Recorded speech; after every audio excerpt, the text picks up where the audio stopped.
저 같은 경우에는 대학교 시험을 봤을 때 문해창작과에 처음 지원을 했었어요. 문해창작과는 실기시험이 되게 중요해요. 그래서 제가 굉장히 많이 준비를 했죠. 그 실기시험을. 그래서 그 시험이 오후 1시에 있었어요. 틀림없이 오후 1시에 있었죠. 그 제가 30번도 넘게 확인을 했어요.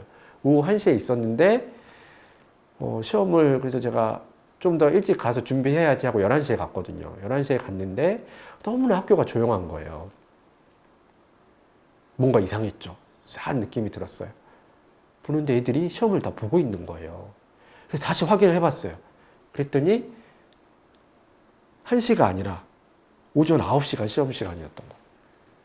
분명히 어제까지는 오후 1시였는데 이게 어떻게 오전 9시가 됐을까?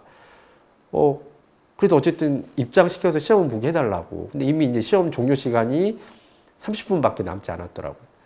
그래서 이제 거기 감독관 선생님이 두 분이었는데 그 두 분이서 이제 약간 논쟁이 일어난 거예요. 얘를 일단 들여보내서 시험은 보게 하자.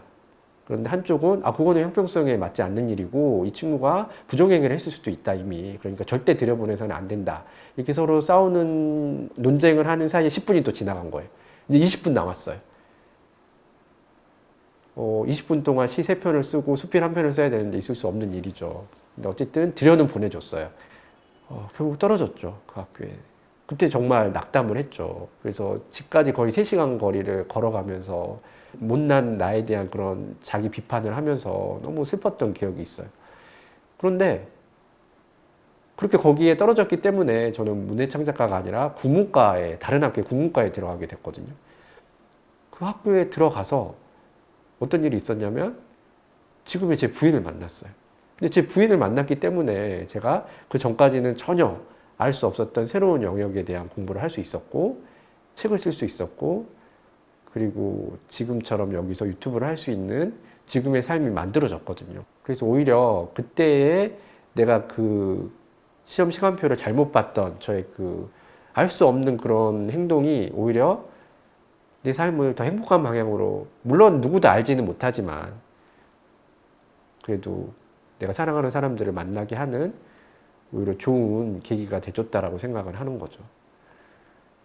그래서 이걸 좀 더 크게 생각하니까 이거는 제가 지금 이렇게 눈앞에서 어떤 뭔가 잘못된 것들, 나에게 불이익이 되는 것들을 내가 그거를 선택하고 그런 상황을 만났다고 해서 그게 내 인생 전체를 봤을 때는 내 인생에 나쁜 영향을 미치지 않는 경우도 있더라고. 이 운이라는 건 절대 그 상황만을 봐서는 알 수 없는 것 같아. 그래서 내가 뭐 감나무 밑에서 입을 벌리고 있다가 감이 떨어졌어요. 그게 운이 좋은 게 아닐 수도 있다라는 거죠. 그 뒤로 나는 계속 그 감나무 밑에서 입을 벌리고 있고 그런 요행을 바라고 게을러진다라면 오히려 그때의 그 우연이 내 삶을 망가뜨리는 안 좋은 일의 시작이 될 수도 있잖아요. 그래서 언제나 이 운이라는 걸 생각할 때는 그 부분을 보면 안 되고 내 삶 전체를 봐야 된다는 거죠. 그랬을 때 비로소 내가 좋은 운을 만났는가, 좋지 않은 운을 만났는가를 알 수 있는 것 같아요. 이런 식으로 표현하기도 해요. 우리에게 두 개의 눈이 있는 이유가 이제 하나의 눈은 우리가 진짜 볼 수 있는 것들 있잖아요. 볼 수 있는 것들이라는 게 내가 계획하고 내가 의지하고 내 뜻대로 할 수 있는 것들을 의미할 수도 있겠죠. 그런데 또 다른 눈은 그 반대편에 보이지 않는 것들 있잖아요. 뭐 사랑이나 행복이나 혹은 좀 더 종교적으로 들어가면 영혼이나 이런 것들은 우리가 있다는 건 알지만 명확하게 우리가 의지대로 할 수 없고 내 뜻대로 움직일 수 없는 보이지 않는 영역의 것들이라고 생각하거든요. 나무와 숲으로 얘기를 한다면 한쪽 눈은 나무를 보는 눈인 거죠. 눈앞에 바로 그 나무가 있기 때문에 굉장히 자세히 볼 수 있는 거예요. 또 하나의 눈은 숲을 보는 눈이라고 할 수 있는 거죠. 숲은 분명히 존재하지만 내가 그 숲 안에 들어가 있을 때는 이 숲이 어떤 모습인지 알 수 없잖아요. 하지만 우리는 이 숲을 마치 새가 하늘에서 조망하듯이 볼 수 있는 또 하나의 눈을 가지고 있다는 거죠. 그래서 이 두 개의 눈이 제대로 떠져 있을 때 숲속에서의 그 나무를 볼 수 있는, 그러니까 어떤 대상을 좀 더 입체적이고 정확히 볼 수 있는 선명한 시력을 갖게 된다라고 말씀드리고 싶어요.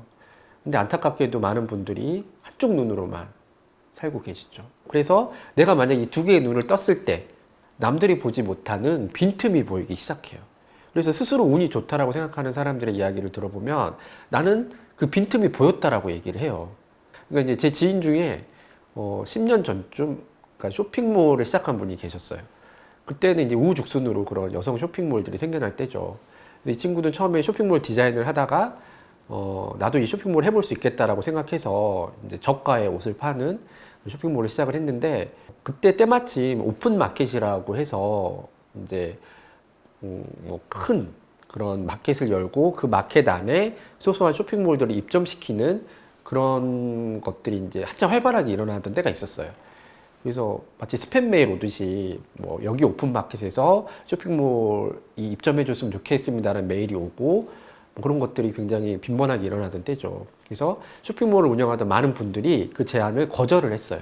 왜냐하면 뭐 특별히 돈이 드는 건 아니었지만 마켓에 입점해야 되는 순간 어쨌든 관계를 맺어야 되고 관계를 맺는다는 건 내가 신경을 써야 되고 내 에너지가 들어가는 일이잖아요. 근데 이 친구는 달랐어요. 이렇게 10군데에서 제안이 오면 7군데 정도는 수락을 했어요. 이 마켓 속에서 어떤 기회가 올 것 같아 라는 얘기를 했다라는 거죠. 처음에는 뭐 큰 성과가 나지 않았어요. 그런데 어떤 일이 일어났냐면 때마침 그때 일본에서 큰 자연재해가 일어나서 굉장히 불행하게도 이제 후쿠시마에서 원전 사고가 일어났던 거죠. 그렇게 큰 사고가 일어나다 보니까 일본 자체 내에서 방사능 때문에 자국의 물건을 불신하는 그런 분위기가 생겼다 그래요, 그때. 그래서 이제 다른 나라의 물건들을 사기 시작했는데 마침 이 친구가 입점해 있던 오픈마켓 중에 한 군데에서 일본에서 이제 활동을 했던 마켓이 있었던 거죠. 그리고 하필이면 그 마켓 안에서도 이 친구가 만들던 옷이 일본인들의 취향에 맞았던 것 같아요. 그래서 남들만큼 소소하게 그렇게 판매가 되던 그 쇼핑몰이 그 사건이 터지고 나서 한 달 동안 매출이 얼마가 올랐냐면 5억. 그러니까 5억 정도의 매출을 올리게 된 거예요. 그리고 그런 흐름이 2년 정도 지속이 됐던 거죠. 어떻게 보면 그때 그 뭐 한참 쇼핑몰을 하고 오픈마켓이 있고 그렇게 큰 그런 사건이 일어나고 이런 것들은 우리 모두에게 똑같이 있었던 일이잖아요. 근데 이 친구는 그런 어떻게 보면은 스스로는 힘들지만 뭔가 끌리는 그런 선택을 했고 그 선택이 결국에는 어떤 좋은 결과를 가지고 오는 것. 근데 어떻게 보면 이게 좋은 운의 흐름인 거죠. 그리고 이거는 물론 그 친구가 평소에 열심히 노력을 하고 자기를 잘 다듬어 놨기 때문에 그런 기회가 왔을 때 너무나도 자연스럽게 올라탈 수 있었던 거기도 하죠. 그래서 한편에는 그 친구의 노력, 그러니까 남들이 힘들어하는 걸 했다라는 노력이 있었지만 또 한편에는 그 노력과는 전혀 별개의 또 다른 흐름이 있었잖아요. 운은 이렇게 어떤 흐름으로 다가오고 내가 이 흐름에 얼마나 잘 탈 수 있느냐가 내가 좋은 운을 갖느냐, 갖지 못하느냐를 결정하는 가장 큰 원인이 되는 것 같아요. 그리고 또 하나는 이것도 제 지인의 얘기인데 이분은 자기 분야에서 이미 최고의 위치에 올라 있는 분이세요. 근데 이분의 특징이 뭐냐면 자기가 이미 최고의 위치에 올라 있고 자기가 그 분야에서 최고의 전문가이기 때문에 남들의 얘기를 듣지 않을 것 같잖아요. 그런데 어떤 새로운 얘기 그리고 이분의 생각과 다른 이야기를 했을 때 전혀 꺼리낌 없이 그 의견들을 받아들이세요. 스펀지처럼 흡수를 하는 거죠. 그래서 일단 받아들이고 자기가 몸으로 행동해보고 자기가 미처 생각하지 못했던 부분이라면 그 부분을 수정을 하고 그렇게 받아들여서도 내가 적응이 안 되고 내 몸과 맞지 않다라고 생각이 되면 그거를 인정은 하지 않지만 받아들이지는 않지만 이미 그걸 받아들이는 과정에서 이미 자신의 모습은 또 성장해 있는 거죠. 그런 식으로 자기를 자꾸 확장해 가는 분이 계세요. 그분도 굉장히 스스로를 운이 좋다라고 얘기를 하십니다. 대부분의 경우는 어떠냐면 물론 다는 아니겠지만 대부분은 굉장히 더 융통성이 없고 자기 고집에 쌓여서 남의 말을 듣지 않으려고 하는 분들이 계세요. 특히 전문가 계층에 계신 분들. 왜냐면 이미 자기가 맞다라고 생각을 하기 때문에 남들의 이야기를 들을 필요가 없는 거죠. 그리고 자기가 가지고 있는 의견을 더 콘크리트처럼 굳게 만들고 더 단단하게 더 좁게 만드는 일을 하세요. 그걸 확장시키는 일이 아니라. 그래서 오히려 더 외골수가 되고 고집불통이 되는 거죠. 이렇게 스스로 자기가 좋은 운을 가지고 있다고 생각하시는 분들은 그런 스펀지 같은 흡수력을 가지고 그리고 그렇게 흡수된 것들을 언제나 자기를 변화시키는데 사용해서 내가 흘러가고 있는 내 기류 위에 다른 기류들을 자꾸 타려는 시도를 하신다라는 거죠. 저는 이 운을 바람이라는 말로 비유를 해서 표현을 해요. 바람이 생기려면 기압 차이가 있어야 되잖아요. 기압 차이라는 건 어떻게 보면은 그 서로의 밀도의 차이이기도 하고 높낮이의 차이라고 표현을 할 수도 있겠죠. 어떻게 보면 우리의 삶도 우리가 의도하지 않아도 그런 높낮이가 생기고 밀도가 생기고 강약이 생기잖아요. 그렇기 때문에 어쩔 수 없이 우리의 삶 속에는 하나의 바람이 불 수밖에 없고, 그 바람이 때로는 내가 나가는 길을 막는 역풍이 될 수도 있고 내 등 뒤를 밀어주는 순풍이 될 수도 있겠죠. 하지만 그 순풍이 무조건 좋은 건 아니에요.